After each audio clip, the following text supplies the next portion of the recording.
Chautauqua Sunrise, take one. Am I supposed to talk now? Oh, excuse me. Let's start over again. Chautauqua Sunrise, take two. Am I supposed to have this, Randy? Am I supposed Oh, to? you were supposed to. Oh, Yeah. Whoops. well, Time one more over. time. Chautauqua Sunrise, take three. Hey, good morning, everybody. Welcome to the new. Hold it. Try that one more time. Chautauqua Sunrise, take four. Hey, good morning, everybody. I'm Doc Hamels, and welcome to. What's the name of the show again? I forget. All right, Hold it. one more time. Hold All it. right, one more. Let's try that again. Cut. All right, cut. Okay, this time we're going to get it right. All right, we're going to get it right this time. All right, I'm ready. Chautauqua Sunrise, take five. Hey, good morning, everyone. Hold And on, Doc. I think I just killed a fly. hard to find good help these days, I see. Man, I guess. All right, all right, here we go. Chautauqua Sunrise, take six.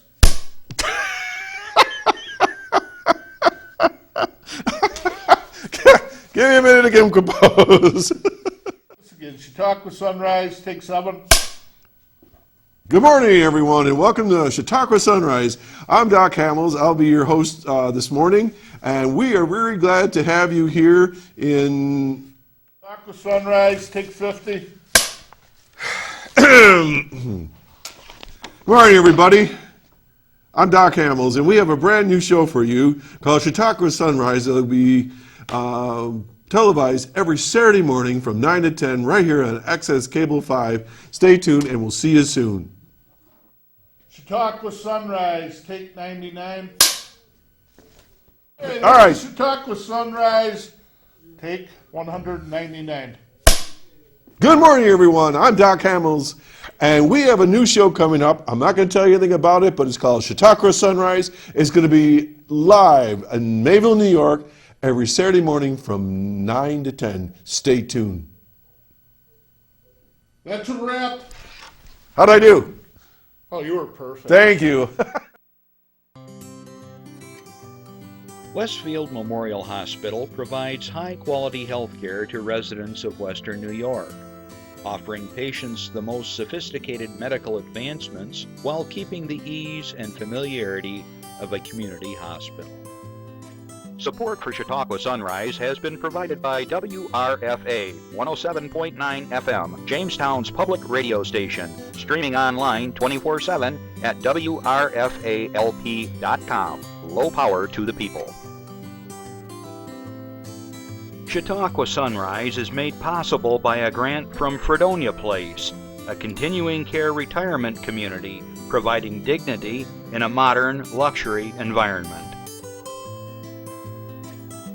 Meter's Restaurant, a family tradition for over 50 years in downtown Ripley, is a proud supporter of Chautauqua Sunrise. Meter's provides all-day dining, banquet services, and custom catering, specializing in pie. Funding for Chautauqua Sunrise is provided in part by the Chautauqua County Industrial Development Agency, with offices in Jamestown and Dunkirk, helping businesses to prosper throughout Chautauqua County. From supporting people with disabilities to enjoy great lives to providing health care services that are available to anyone, the Resource Center has been improving our county for more than 60 years. Learn more about how the Resource Center makes a positive difference in people's lives.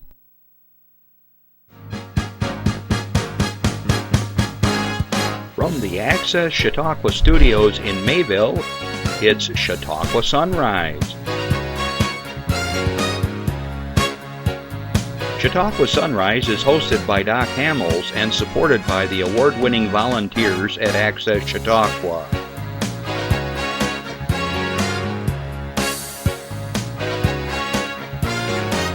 We are here to share local news, colorful interviews, and events of interest to everyone. Chautauqua Sunrise is broadcast live Saturday mornings each week from 9 to 10 a.m. Send events via email or call us live. Check us out on YouTube and Facebook. And now, from the Access Chautauqua Studios, it's Chautauqua Sunrise. Hello. Well, I've been upstaged. I'm the host now. You're the host. All right.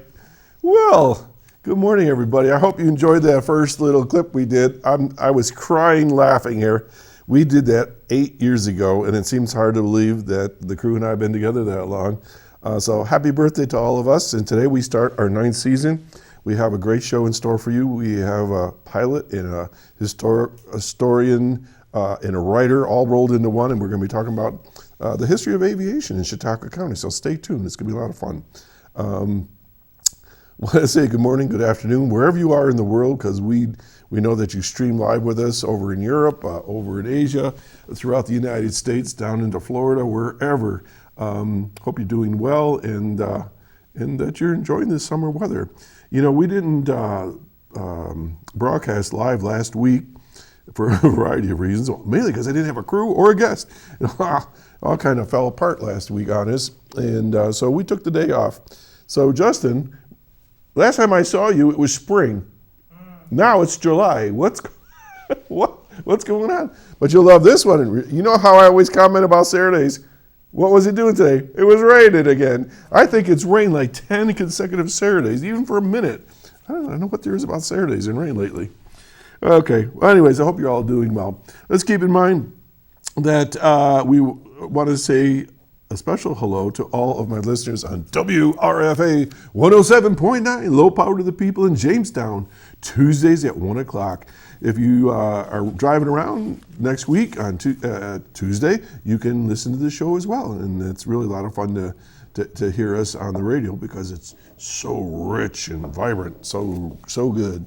Our friends at WRFA have been with us right along, and we're really glad that we have a great partnership. So I say hi to Jason Sample and the crew over there. Okay.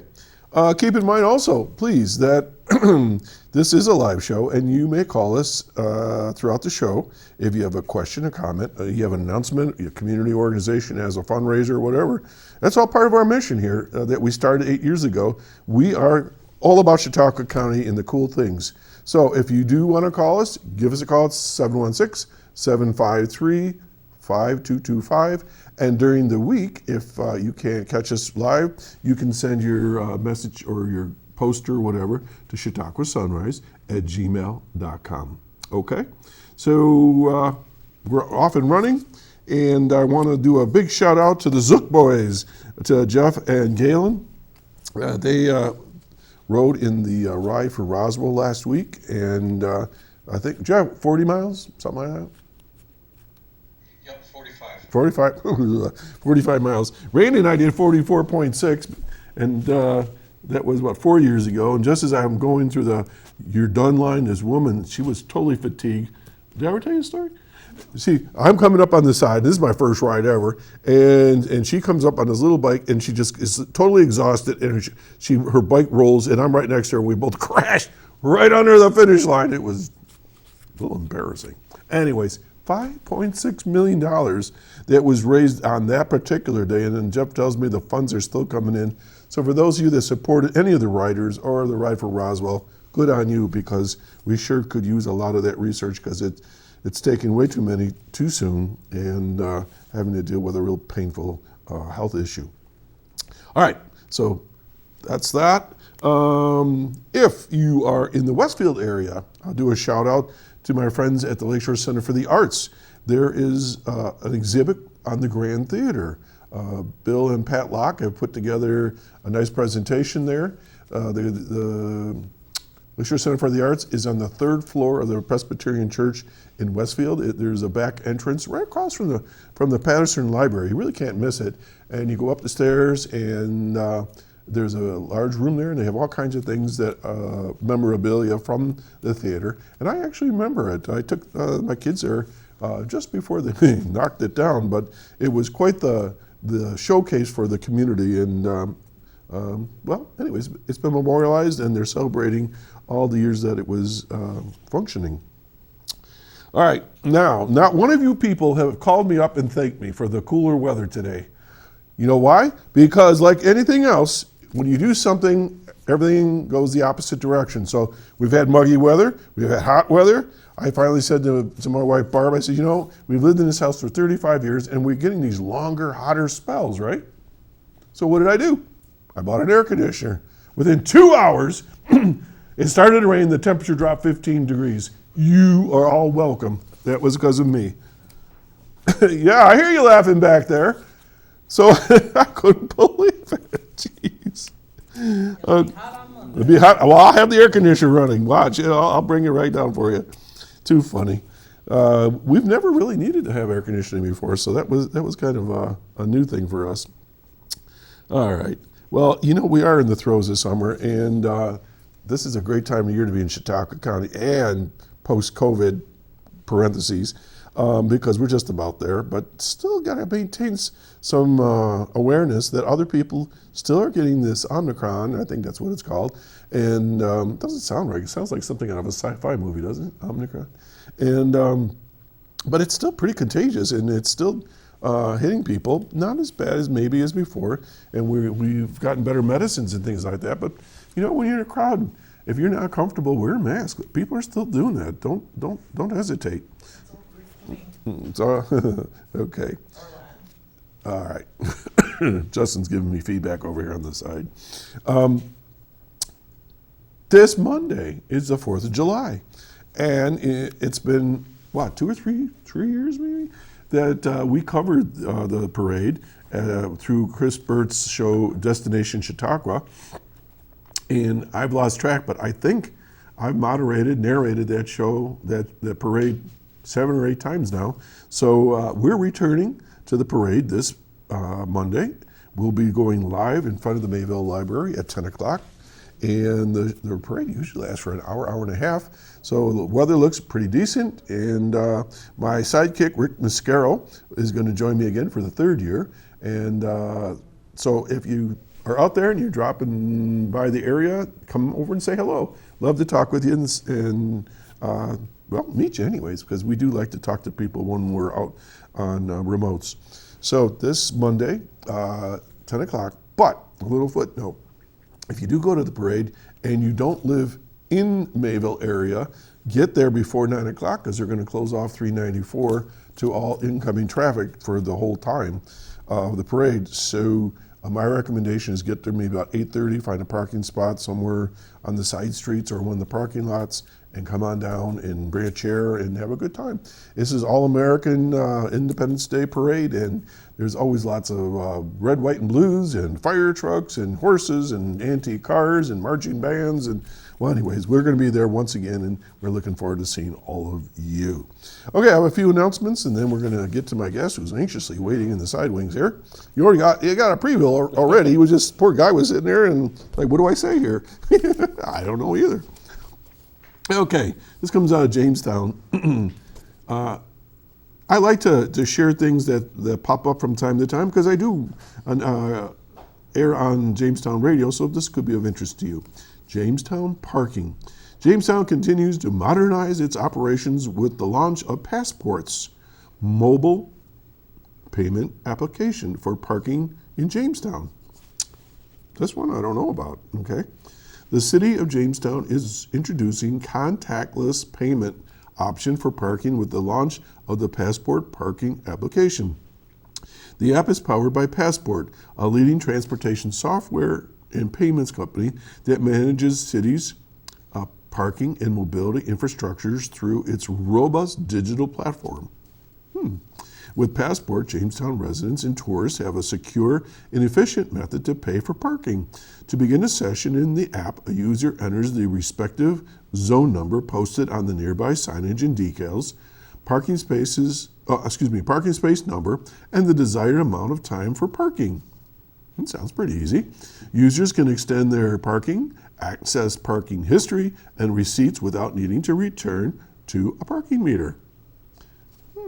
With Passport's digital platform, we can provide residents, workers, and tourists another option to pay for parking downtown while also effectively managing multiple aspects of our parking operations under a single centralized system, says Jamestown Mayor Eddie Sundquist.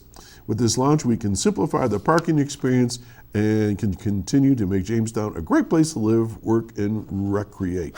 So, I would suggest you keep your eyes and ears open for that information. There probably will be more on that, but it's called Passport. Cool. All right, moving along. Just down the street from all that, Movies at the Reg, and I will do my best to say the words and the names correctly. The Phantom of the Opera, one of my favorites, starring Mark Rylance, from the outfit, you know him from there, and Sally Hawkins, who was also in The Shape of Water. The Phantom of the, wait a minute, did I say of the opera? Tricked again. I did. It's not the Phantom of the Opera. I guess that's the whole idea, is to trick you.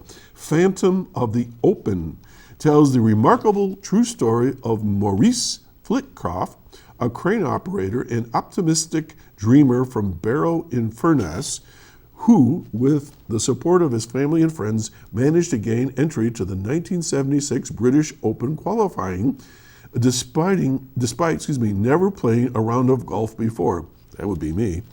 With pluckiness and unwavering self-belief, Maurice pulls off a series of stunning, hilarious, and heartwarming attempts to compete at the highest level of professional golf, drawing the ire of the golfing elite, but becoming a British folk hero in the process. That's sort of like Eddie the Eagle in the Olympics. He was that downhill skier that kept crashing all the time. So anyways, that sounds like a lot of fun. So The Phantom of the Open, not the opera. It's 132 minutes long and it's rated PG-13. Hold on a second. That will be shown on Wednesday, July 6th at 7 o'clock through 9:12 p.m. over there on 3rd Street. Okay, let's see. Then they have a free showing made possible by Give Big Chautauqua donors, The Muppet Movie, Sunday, July 10th from 1 p.m. to 2:37 p.m., again at the Reg Linnae Theater. So you got Phantom of the Open, and Jeff said there's 2 shows. 2 showings of that, Jeff? I see Sunday, July 10th, and no. Oh, I'm sorry. So then there's another, so that goes with the Phantom of the Open as well. So 9 p.m. and 9:12 p.m., 7 p.m. Now, this is different now. This is a different way they've written this. And so there's one at 7 and one at 9:12. And then the Muppet is at 1 p.m. and 2:37 p.m. All right. That's how long it ran. All right. So what's with the Muppets? Kermit meets with a talent scout in Hollywood. Along the way, he's joined with Fozzie, Gonzo, and Piggy. But everything goes awry when Kermit falls into the clutches of Doc Hopper, not me, a villain who owns fast food restaurants that sell, of all things, fried frog legs. Sounds like a horror. Rated G, 97 minutes long. As always, you can go to the box office anytime on Mondays and Fridays from 12 to 5 p.m., Wednesdays from 12 to 8, or you can call them at 716-484-7070. Lots of fun this summer, and you can go in there, and it's air conditioned, it's nice, take the family. All right, since July, hold on. Yep, 4th of July is Monday, the Independence Day is here, and there are so many ways to celebrate locally with something for everyone. Okay, the annual Chautauqua County 4th of July Parade, which I talked about, will step off at 10 a.m. Monday in Mayville. There are community celebrations featuring great food and live music at terrific outdoor parks at Dunkirk, Lakewood, and Mayville. You can watch the rubber duck race in Finley Lake at 10:30 a.m. and the boat parade at 2 p.m. Cherry Creek celebration will be held Saturday with amusement rides and a parade at 5 p.m. Just as a footnote, did you know this? I don't know if this was on the show here or someone told me somewhere else. In Finley Lake, when you're in a boat, there's only one direction you can go, and that's counterclockwise. You can't go clockwise, you have to go counterclockwise. Don't ask me why, I don't know. That's the rule. For runners, there are a couple of races on tap. The Marauder 5K in Dunkirk at 9 a.m. Saturday, that's today. And the Firecracker Run at 9 a.m. Monday in Lakewood. For music lovers, the Great Blue Heron, right now as we speak, is running all weekend in Sherman. Baseball fans can enjoy the Jamestown Tarp Skunks. We just had folks here not long ago talking about the Tarp Skunks over at the Russell Dietrich Jr. Park on Sunday or Monday. Take a ride on the historic Bemis Point Stowe Ferry. See art in the park at Miller Park in Chautauqua with free Sunday admission to the grounds. If you're looking for pyrotechnics, otherwise known as fireworks, there are plenty of options. Listen to this. Flares will line Cassadaga Lake, Chautauqua Lake, and Findlay Lake on the 4th of July. That's very customary for them. That's really pretty. Fireworks displays will be held on Saturday in Cherry Creek, Sunday in Bemis Point and Silver Creek, and Monday in Dunkirk, Lakewood, and Mayville, and in people's homes that shouldn't have them. So please, if you have fireworks, be very, very careful with those, okay? Keep people away from them, and if you're going to blow them off, do them away from your houses. Check out the Chautauqua County Chamber of Commerce for many other events, festivals, and music all over the county this summer.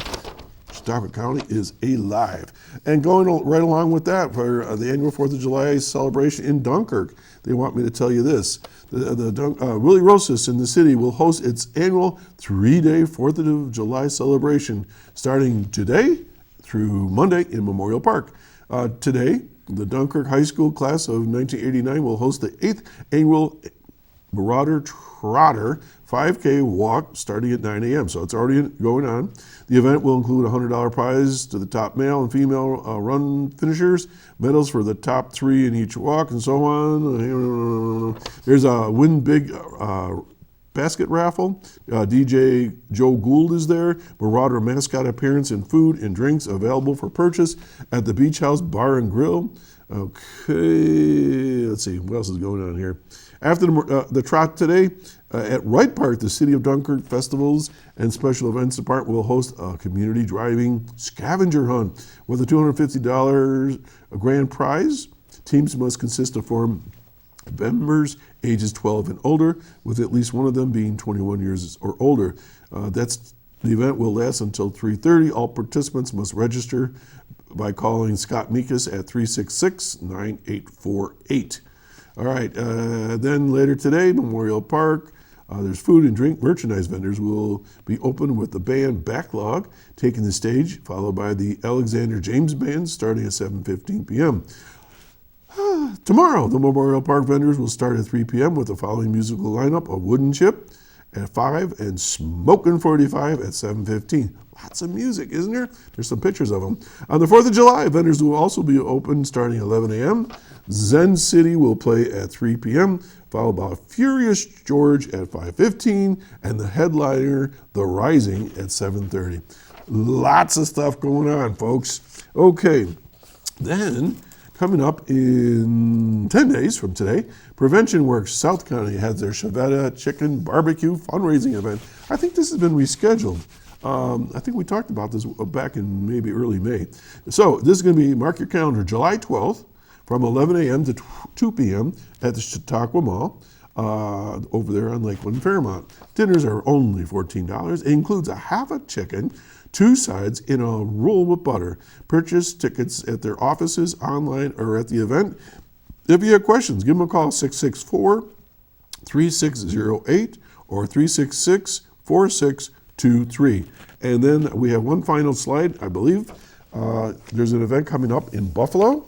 All right, Christmas in July. Now, I talk about this because sometimes people want to venture out a little bit further away or do something a little unusual. And this is going to benefit, Feed More of New York. As many of you know, that really helps a lot of folks that are in food stress and gives them some healthy food. So the Hofbrauhaus, if you haven't been there, it's really cool. It's a German, obviously a German-themed place, but they're going to have Santa there, I believe. So July 23rd and 24th, and that's downtown in Buffalo, New York. So with that, we're going to take a breather, and we're going to be right back. Stay tuned. We got a great guest with lots of interesting information about Chautauqua aviation. Stay tuned.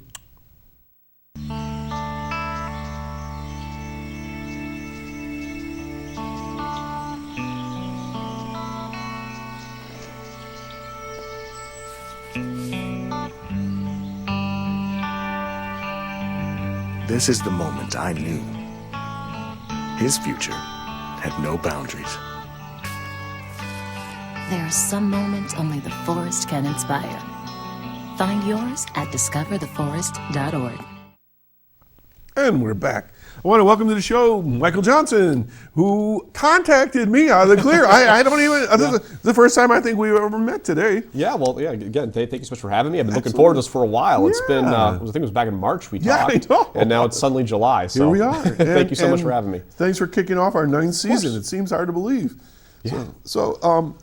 Whew, Mike, tell me, I did not ask you a lot of questions before the show, if you know. I just talk kind of journal, because I want to kind of learn a little bit about you as we go along here. So, Mike, where are you from, and where were you raised in school and all that good stuff?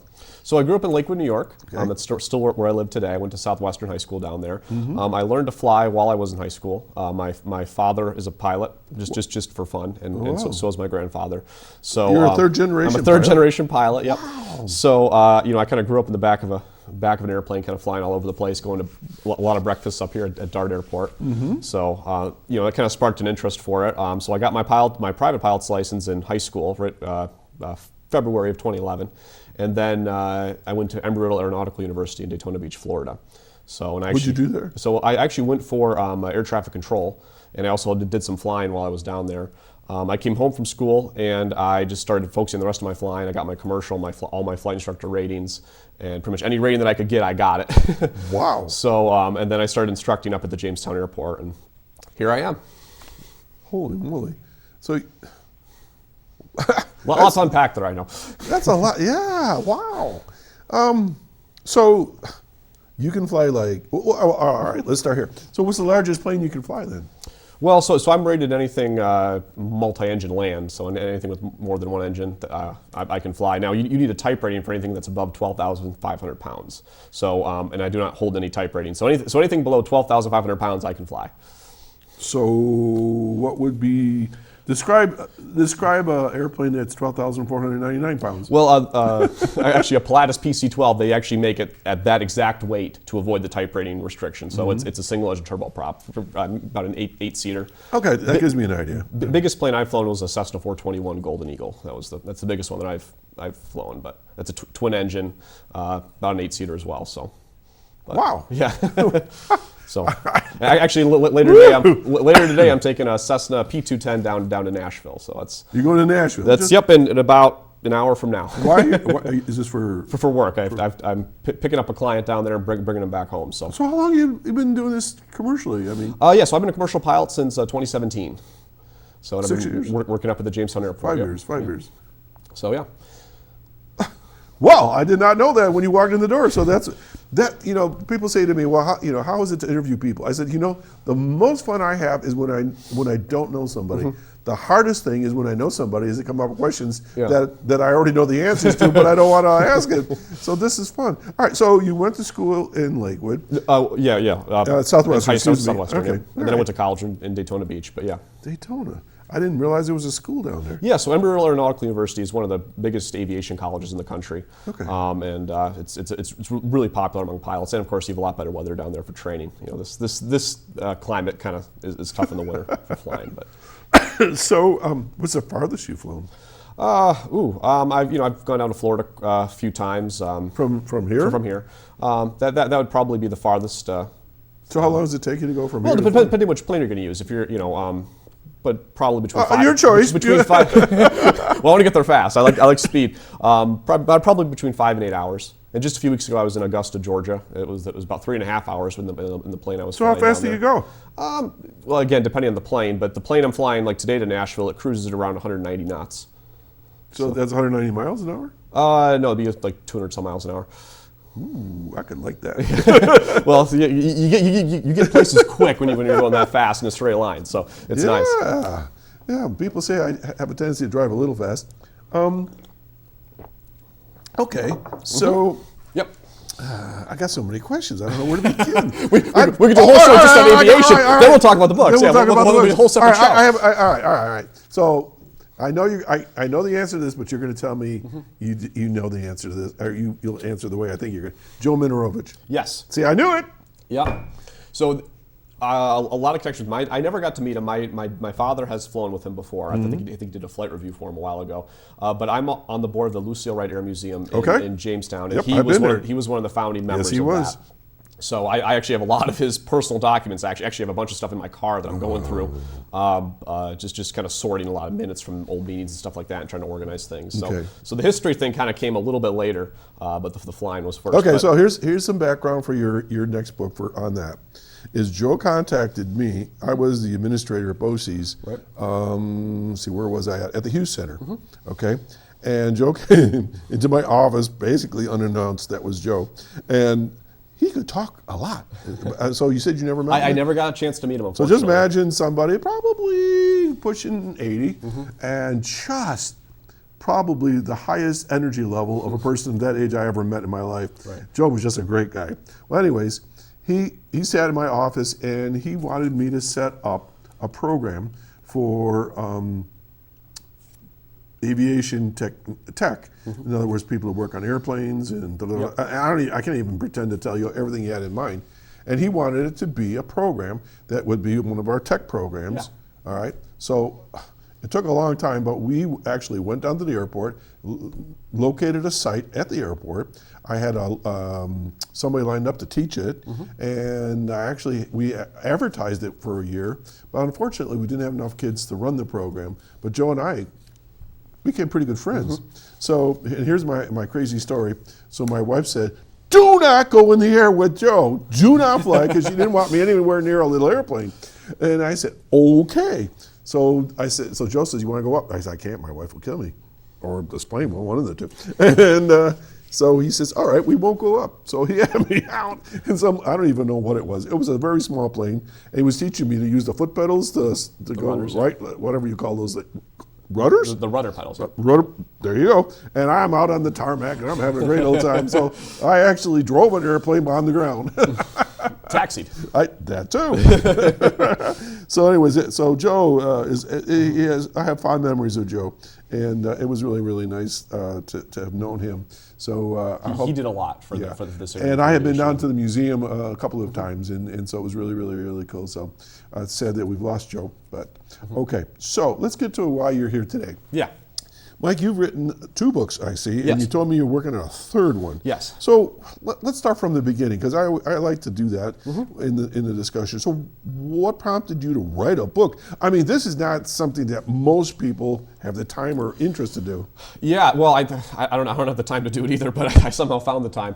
But what happened was I became very interested in seen old pictures of the Jamestown Airport mainly, just the Jamestown Airport, and then some of the Baker Street Airport and Faulkner Airport, and some of these little airports that were around in the 20s and 30s and stuff like that prior to the Jamestown Airport kind of being expanded. Whoa.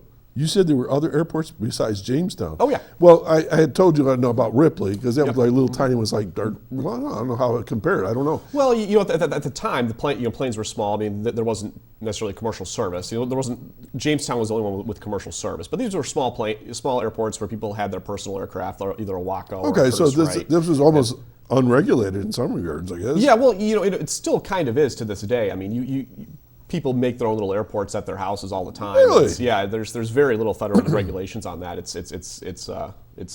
kind of freeing, actually. Not a lot of people know about that either. They do now. There's tons of it's kind of a secret. You heard it second. But there's tons of little airports around, and at the time they were popping up left and right. Well, yeah, because it was so new. It was so new. There was one off of Fluvanna, kind of near where Bender's Pancake House is. I don't know if you ever heard of that place, kind of off of Fluvanna Avenue. There was the Baker Street Airport, which a lot of people know. There is a plaque there in Bergman Park. That was actually the first airport inside the Jamestown city limits. Really? Was the Baker Street Airport. There also was the Faulkner Airport, about where the football field is now. Okay, right by the school. Yep, right there. And actually, you would take off. You have to dodge the school. I have a photo of it. It was quite the approach. Or you had to dodge the hill where 86 is That's now. right. So either side, you kind of had an obstacle that you had to dodge. And then there were a handful of other small little airports, but those were kind of the main ones. And that's just in the Jamestown area. That was just in the Jamestown area. Then you go into Dunkirk, and we talk about Worley. There's like we only have 25 minutes left, so I got to be careful. But yeah, so there's quite a few of these small little airports, and so I kind of became obsessed with it, and I started collecting all these photos, and I realized no one really had like a book or articles or a collection of these photos. And I got to a point where I started to have probably the biggest collection of local aviation history. And I thought, okay, I need to find a way to share this. So I thought about writing some newspaper articles for the Post-Journal, which I did some. And I'm like, you know what? I got so much information. This could be a book. Like there was just so much in there. And then I'm also on the board of the Fenton History Center. So of course, I go through there a lot and I see all their books. I'm thinking, you know what? I should do it. I should write a book. And I've never written a book before. I don't consider myself a writer, but now I have 2 books and a third on the way. So. And then the Jamestown book came to be. So that's kind of the story of the Jamestown book. But All right. So let's delve a little bit in there. Yeah. So the Jamestown book, if somebody were to have this, what would they see in there? So the Jamestown book, it has lots of photos, and I try to give a timeline from basically from when aviation started. Which was? In 1903 when the Wright brothers had their first flight. Which really isn't all that long. It really wasn't all long ago for fixed wing travel. I mean, I do mention in there about, technically the first flights in the county were balloon ascensions in Celeron Park. Those were the first time that someone in the county took flight. And in 1911, the VinFizz, which was the first cross-country travel of an aircraft from New Jersey to California. Say that word again? It's called the VinFizz. VinFizz? Right. So VinFizz was a type of, it was a grape soda basically, and they sponsored Perry Rogers to fly his plane from New Jersey to California. And he did it. It took him months, but he got it done. Unfortunately, he was killed a few weeks after he finished it in another aviation stunt that he was trying. But he was the first person to go from coast to coast in an aircraft. And actually, he flew right over Chautauqua County. He flew right over Lakewood. He dropped a note to a local businessman in Jamestown, but I forget the name of the businessman, but it's a very interesting story, and there's a really good book about it from the Smithsonian that talks about the VinFizz, and it even has a whole section of when he flew over Jamestown in it. Oh my gosh. All right, so what year would you say the first airport was in Chautauqua County? Let's start there. That is a debatable question. Well, just pick a date. Era. What? Right. What? So the first airport actually was Chautauqua Lake, because the first airplane to ever land in Chautauqua County was the Bumblebee, which was owned by Al Engel out of Cleveland. And Celeron Park brought him in, and he was giving rides on Chautauqua Lake. What year was that? That was 1914 in the summer. So they brought him in all summer, and he flew airmail around, and he gave passenger rides. And it was, it's a little, had one little ski on it, and he'd come in and land on the water. People, they'd charge for rides and stuff like that. But it was just something to get people to the park. That's kind of what was just to build notoriety for Celeron Park. So that was 1914, and then the Baker Street Airport was probably the first one. That's what I believe was the first one, although some people at the Fenton will disagree with me on that. But and that was opened in 1923. So I'm going to say it's probably around 1923 was the first airport. Just about 100 years. Just about 100 years, yep. Oh. And actually, the Jamestown Airport is having its 90th anniversary this coming August. So it's funny you said about the guy landing on the lake. Airflight's okay, because I've flown to various places over the years, Europe and so on. But one of the memorable air flights I had was up in the, I'm trying to think exactly where you would call it, Sagamore. So wherever the Sagamore is, up in the Adirondacks, I guess. And we were. This guy says, "You guys want to take an airplane ride? I'll pay for it," or something like that. I think it was 4 of us, and it's a long story. But anyways. So I said, well, I have to sit in the front because otherwise I'll get plane sick or car sick because I have to be in the front. And I get motion sickness, so I took my Dramamine, I think. And so I had a camera with me, like a video camera or whatever. And we got up there, and it was absolutely, unbelievably gorgeous. Because you know how you do these little scenes at Christmas where you put a little lake and people with little houses or whatever. Well, and that's what it looked like. It didn't even look real because the lakes were so calm, these little lakes up there. And then he said, "We're going to land now." And I go, "This is a pontoon." I'd never been on a plane with pontoons on there. It was the coolest experience. It was like a big cushion. It was, whoosh. Yep. I could do that all the time. Right. Oh, it's addicting. I was just doing it last weekend actually on Chautauqua Lake. It was a lot of fun. Oh wow. So that's cool. I suspect being a pilot probably is something you really, really get into after a while. You do. I joke with a lot of my students. It becomes a bit of an addiction, unfortunately. In some ways, it's unfortunate that it's so expensive because once you get doing it, you don't want to stop and you always want to get better. It's something that you never necessarily perfect. You're always working on it. You're always trying to get better. A lot like golf or other skills in that sense where there's always something to improve upon. I've never met anyone that would consider themselves a great pilot. they're always working to be better. What do you have to do to be a great pilot? It's just because there's always something. Do everything perfectly. Land just perfectly, just smooth as possible. There's always something you can do better. Okay. And I think that's kind of part of the allure of it for me, was just the challenge of it, because there's always something you can work on. It's not like something you can master and then be done with it. There's always other considerations. So we're talking history here. So Yeah. let me jump into your family history. So why did your grandfather become a pilot? Was it because he was in the service or something? He was in the service, but he did not fly in the service. His name was Stanley Johnson. He lived in Lakewood. He got it through a friend named Joe Fairbank, who owned Fairbank Farms. Oh, yeah. So that's how he got into aviation, was through him, and then he had a Piper Super Cub, but he had a few other planes before that. And then of course that's how my father got into it, and then me. So do you guys have your own plane? Yeah, my father has a Piper Super Cub, so actually the same one that my grandfather bought from the factory. So So where do you keep it, down to the airport? So actually no, we have a little small little grass strip at the house. So You have your own small airport grass at your strip, own. yeah. This is way cool. So only because I want to know this, how big of a place do you have? How big of a strip do you need? Well, for a Super Cub, honestly, not much. You can take off and land within 1,000 feet. That's a quarter of a mile. Just about a quarter of a Yeah. mile. So our strip's about 1,800 feet, but it's not too much compared to the airport where we have over a mile of runway. But most of the planes that we teach people to fly in, that would not be enough room just to be able to stop and take off and all that. So realistically, most runways are probably in the 3,000, 3,500 range. Is that's kind of a normal. Right, and a big pillow at the end, right? or the arrestor cables, like from Top Gun. Yeah. Well, I got another story to share with you, and then I want to really get deep into your books. So, have you done much glider stuff? Only once a dart. I did it in Germany. Oh wow, that's really cool. I'd like to do that. Yeah. Woo! So my friends in Germany, we might as well say family now. It's a long story, but we've had an extended family there through. We had an exchange daughter years ago, and my friend Rudolph says, "I'm going to take you someplace special." I go, "Okay," and I never know where he's going to take me. So we go out, and there's this big field, and he says, "We have gliders here," and I'm watching. I go, "Well, that's cool," and so they have the cable on the end of the glider, and this contraption is like a quarter of a mile away, and they have these walkie-talkies, okay, or whatever they say, and all of a sudden the cable starts pulling that plane and up it goes. So I said, well, this is cool, and I'm watching this, I'm enjoying it. He says, would you like to go in? I go, what? I go, oh my God, I've never, and I remember I told you I got motion sickness. So I said, all right, so they give me this backpack, and I'm going, like, what's this for? He said, well, it's your parachute. I go, why do I need a parachute? And so luckily I knew the pilot, and so we got in this thing. Well, I'm 6'2", and the glass dome must be like 6'2" and a half. I think I swear my head was like right touching the glass. It was like 120 degrees in there because it was a sunny day. So up we went, and he says to me, now, if you get uncomfortable, let me know. I said, I'm uncomfortable, because all of a sudden we had a vortex or something come up, a heat thing, and it starts like moving us around up there somehow that wasn't anticipated on my part.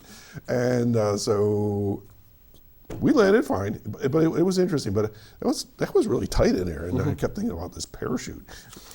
My luck had probably been all in German instructions, So, but yeah, gliders are pretty cool. There's a really actually famous scene from the Thomas Crown Affair with Steve McQueen where he's flying the glider around. Okay. It's one of my favorite movies, yeah. so I've always loved that scene. But okay, so book one. yes, Jamestown. All right, so if somebody wanted that book, how do they get it? Let's start there. Yeah, so it's available online if you're watching from somewhere else. It's also available at the Fenton History Center, at the Lucille Wright Air Museum, and at Berjota's. So online being Amazon? Or? It's on Amazon and on eBay. So. Oh, okay. And eBay as Or well. you can always email me directly to flychautauqua@gmail.com, and I can coordinate. Whoa, slow down. You said that way too fast. Flychautauqua@gmail.com. All one word? Yes, all one word, yep. Okay, flychautauqua.com? Okay. Flychautauqua@gmail.com. Oh, at Gmail. Yeah, Gmail. Gmail.com. Yeah. All right, so flychautauqua@gmail.com. Got it. All right, Mike. So then book two. Yes. Why do we have book two? So obviously researching this book, I got so much information on Jamestown, and then the Dunkirk airport is the other county airport, and in some ways it kind of became a redheaded stepchild to the Jamestown airport, because Jamestown airport always got all the biggest advances, and actually until recently, where actually the Dunkirk airport now is longer than the Jamestown airport, but because it got an expansion about five years ago. But so I started I kind of got through all the Jamestown history. I kind of collected all that, and the family that I worked for, the Elbow family, they come from the North County, and they are very instrumental in the history of the Dunkirk Airport and the Worley Airport previous to that. So they're the ones that kind of really pushed me to start researching the Dunkirk book. And at first I wasn't too interested just because I just finished this book and I didn't have the time. And I didn't want to take into another book. They started giving me lots of photos, and I started working with the Dunkirk Historical Society up there, and they really helped me out, and I was able to write a very interesting story, I think. So, and I try to go from the early days all the way to present. I try to keep a timeline throughout the book. So. Okay. Now, so what's your process for writing? I like to ask this of authors because everybody's a little different. I mean, is this something that you just sit down and do all in one session, or that you've been just, how do you do it? So how it comes with the books is first I have to collect everything. Obviously all the research, all the photos, because if I'm not inspired to do it, I can't do it. So I need to see the photos. Really are what gets me going through it. So I'm very visual in that sense. So what I'll do is I'll kind of get all the photos together, and then I create just a basic outline on my phone. I'll do it in my notes app. I'll just go, okay, here's kind of the sections I want. Here's kind of a basic rundown timeline of it all. And then from there, actually, I do it all in one giant session. So the Jamestown book I wrote over the course of Thanksgiving week back in 2019. In 2019, yeah, and I just wrote it all over because I had some time off, so I just wrote it all throughout that whole week. I wrote the whole thing. Great. And then obviously I had to do some editing and move some things around. But the main bulk of it I wrote then.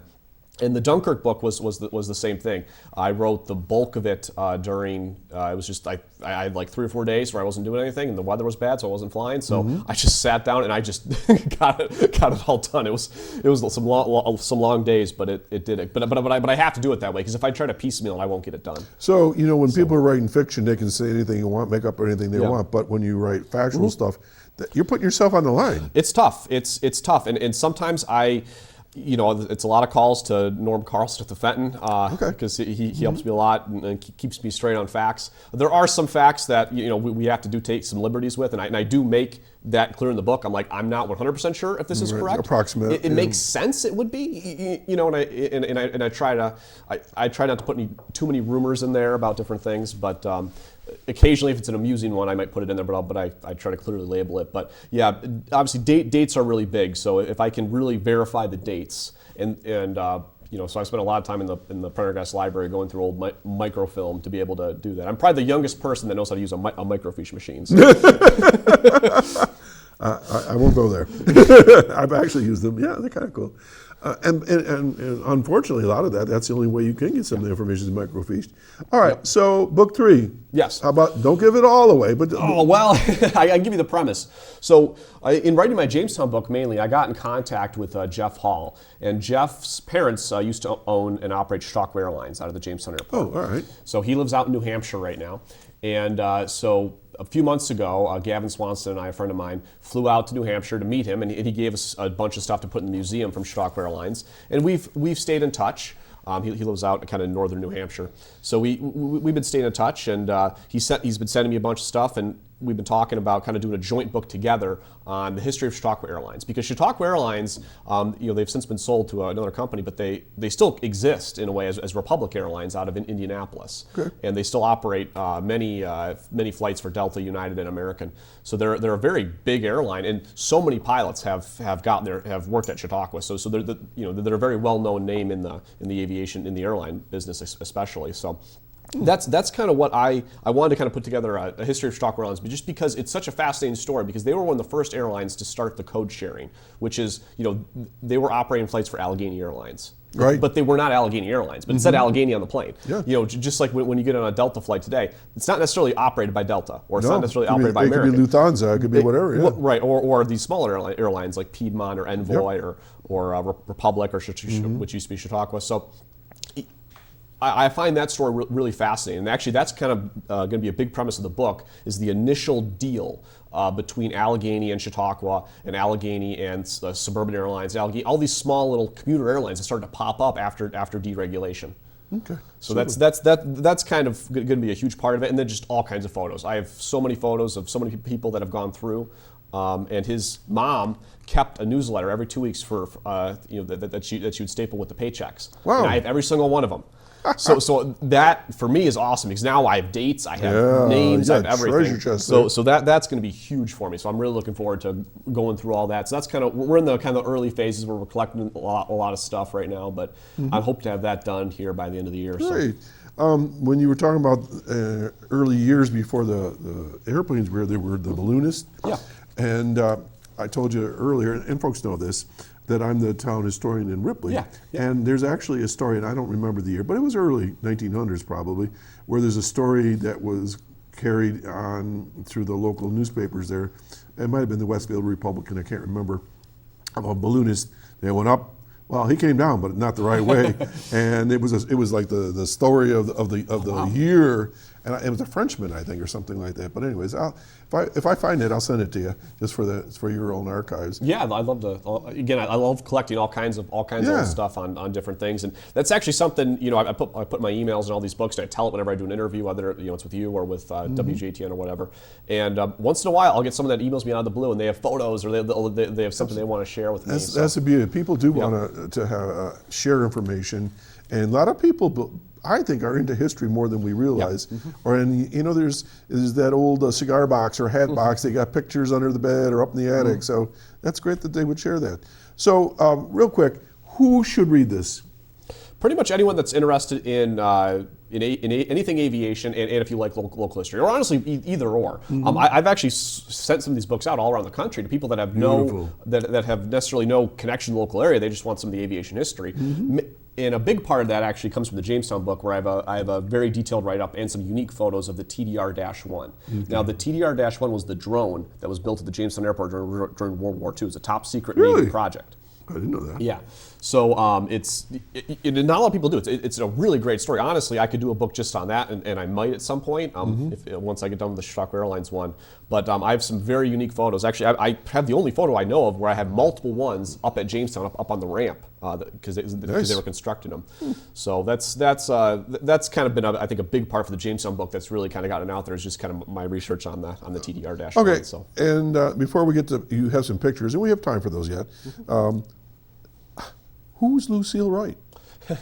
So Lucille Wright came to the area in what was probably the 50s. She was married to John H. Wright, who was the owner of Jamestown Telephone Company.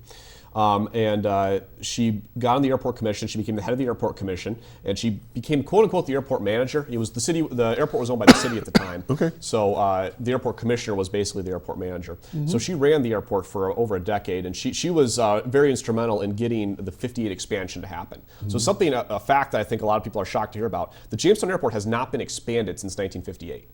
It is what it is. It's been repaved. It's been, actually right now they're doing a repaving. But the actual runway lengths have stayed exactly the same since 1958, which really it's a shame because if we got another 1,000 feet, we could get a lot more jets into there.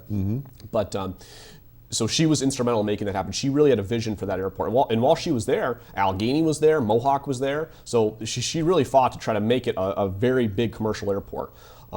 So she did a lot for aviation in this area, but she also did a lot for aviation just in general. She was friends with Amelia Earhart.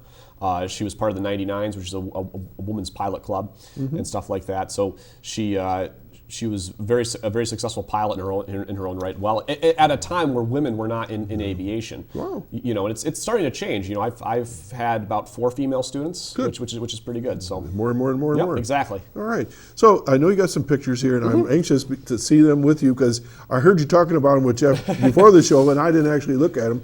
So Jeff, when you pop them up, and Mike will narrate. Yeah. So what are we looking at here? So this is the Baker Street Airport, and that is a Martin aircraft. It's actually, they call it the Flying Greenhouse. I believe it's the designator is MB-1. Why does it look dangerous to me? I don't know. It doesn't. It looks like I don't know. They call it the Flying Greenhouse because you can see the top part. Actually, it's all glass, so it's like a greenhouse up. That's why they call it the Flying Greenhouse. So it was twin-engine planes. You can see the huge group of people that came out to see this. As for why it was there, I don't really know, but circa 19. Oh, this is to be 20s. Okay. This is probably mid 20s, and it stopped in there, and they used those for bombers. The Army did during World War One. Okay. Yeah. So it was probably a World War I circa, may have been right after, to be honest with you, but. But yeah, that's just a really cool photo to see that. That's probably the biggest plane that landed at the Baker Street Airport. Mackerel, that's huge. Yeah. Okay. And the Baker Street Airport was just a field. I mean, it wasn't paved. It was just a giant grass field they landed on, it wasn't smooth. There was no restaurant or bathrooms. Nope. You're dodging trees. Okay. And you hope someone mowed it. Oh my gosh, what's this one? So this is a photo of one of those people. I believe is Nimus Almgren, but that's a group of people, and they're actually on Chautauqua Lake in the winter. And you can see that the aircraft has skis on it. And I believe someone told me the location of this, and it was down in Lakewood, probably around near the Rod and Gun area, is approximately where this photo was taken. But you can kind of tell that they're on the lake, but they're on the skis. Do airplanes still have skis on them? Yep. A lot of people will do that around here in the winter. They'll take the wheels off, put skis on. Now, looking at this picture, and this is for those that are listening on the radio right now, it's open. I mean, you're flying in the wintertime they're open? cold.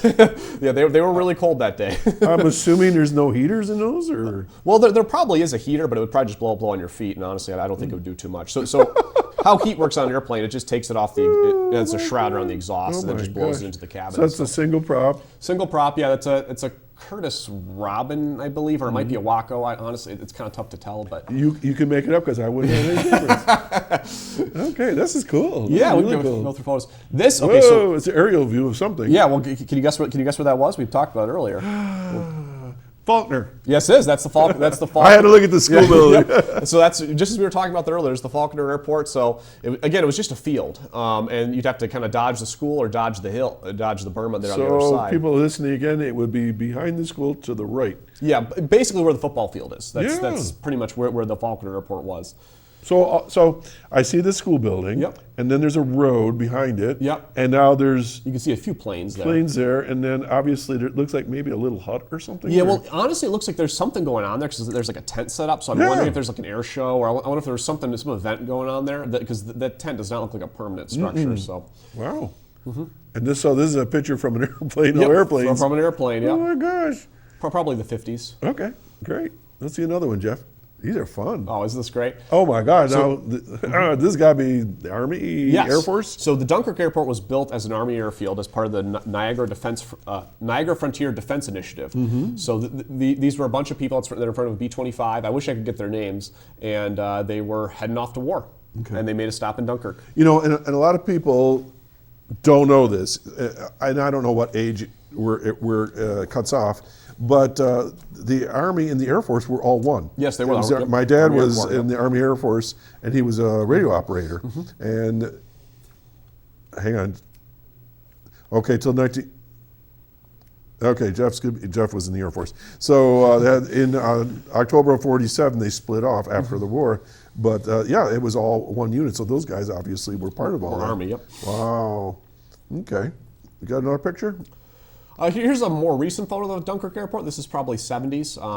At the time, the Nullbones were running it there. They had a Cessna dealership there. That's why Is the that Cessna somebody's logo. house next to it? So What's that there's a all whole about? story about that house. So that house was originally by the Worley Airport. It was moved over to the Dunkirk Airport, and it is still there today. It's been kind of modified into an office building. Oh, okay. But the main structure of it is actually still used today.